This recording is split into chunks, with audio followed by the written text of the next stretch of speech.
page of that one, I'll attach it to my own copy and say, my lady, I filed it. So that way, because it was me that printed it, I still have the draft on my phone. Me, I can always read from my phone. Even if I'm going to court, I can take my pen and paper and summarize what's me. I already draft, put it in a pen instead of typing all those pages and wasting money. Do you understand? So that's what I just do. I just do the front page instead of the entire document again. Yeah. So writ of summons, and this writ of summons has to be two, is front and back. Don't do 2 pages. They will not accept it. In most jurisdiction, the front and then the back, and it must have endorsement of claim. Don't worry, in my subsequent videos I'll show you sample how to draft it and everything. This one is just the explanation, like the theory part of it, like just to get you acquainted. So that one, writ of summons, is like writ of summons or originating summons is like you summoning the person, and most times it starts with you are commanded in the name of Chief Justice to come within 14 days. Like I said, I'll show you. And it's front and back. Front, the front we have the person commanding you, the court they are commanding you to, the address, then the back we have your claim, what you are demanding, $50 million, at the back, something like that.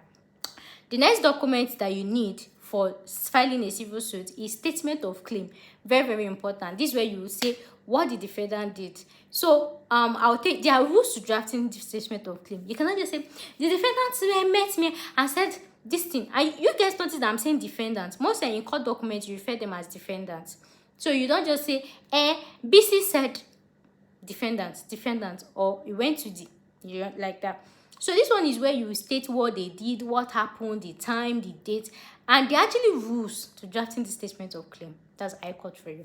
In my subsequent videos, I'll do a sit-down video, rules of drafting statement of claim. Because for statement of claim, you have to plead facts, not evidence. The evidence you want to rely, when somebody says something about you and they say what happened, is it for you to say, see the chart? In statement of claim, you don't do that. You have to highlight only the facts of what happened, no evidence. And there's actually a very thin line between facts and evidence.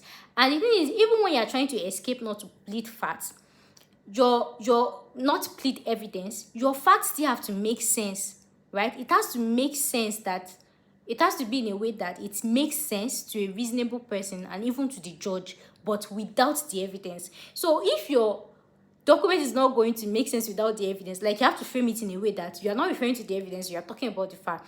But there are actually some exceptions to this rule of pleading facts, no evidence.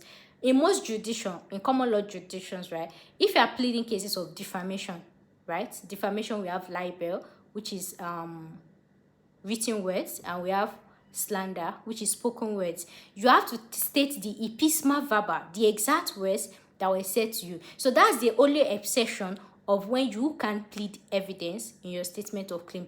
And even for defamation, there's another rule that you have to plead the innuendo, the secondary meaning. For example, if you claim somebody said something to you, for example, if somebody say you don't have sense, there are different types of you don't have sense. You don't have sense from a Nigerian point. I'm just joking. And that's another thing I did differently, because the defendant can say they were just joking. So make sure that you plead the secondary meaning. For me now, in my documents, like I said in my subsequent video, I'll take you guys through it. Somebody saying you don't have sense. Me, I carried it more fagun that this person is trying to say that I don't have the mental capacity to become a doctor. That for me to be here, something like that. Like you have to expatiate it before the defendant come and say, no, they are just joking. Do you understand? So that's the secondary meaning. Those are the rules. So statement of claim, and in your statement of, am I saying rules? Like I said, in my different videos. So this statement of claim, that you say what happened to the court. Like I said, there are rules, which I'll tell you guys in my subsequent videos. And in that statement of claim, that's where you had what you are demanding from the court, what you want the court to do, like where they call it prayer session, something like that.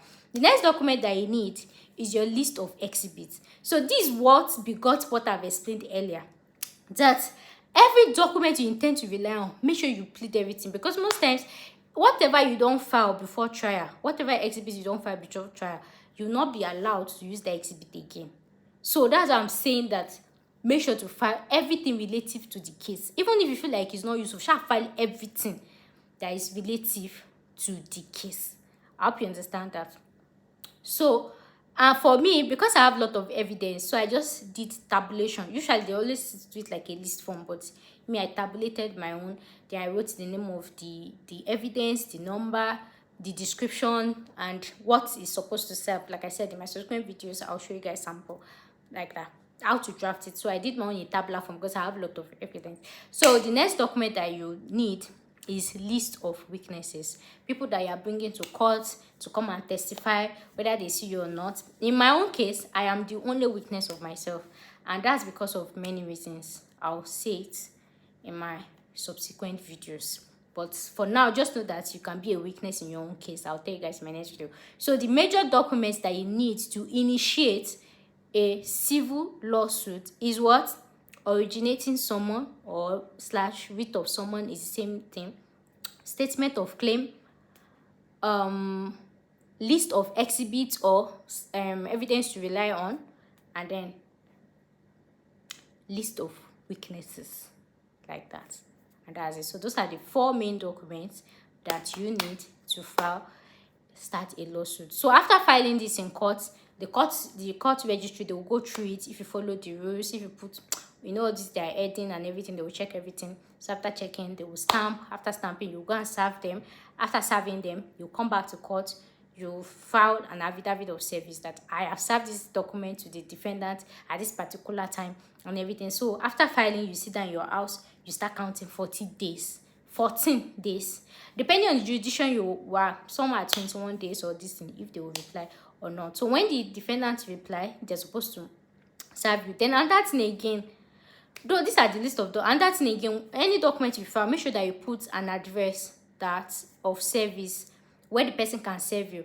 And I don't know, but in most jurisdictions, they have this 10-kilometer rule. So let's say maybe you are living very far from where the high court is. You might have to look for a place that is 10 kilometers, not far from the high court, so that when the defendant files, they can actually serve you there.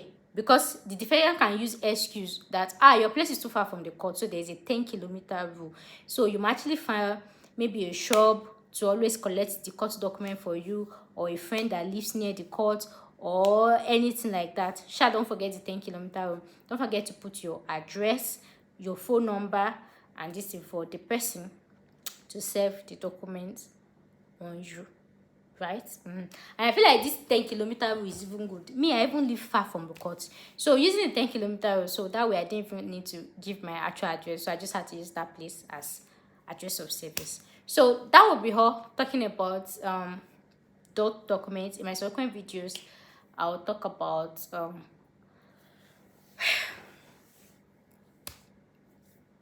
other DIYs, other documents, other court processing and everything. So guys, that'll bring us to the end of today's video. Thank you guys so much for watching. I'll see you guys in my next one. Bye for now.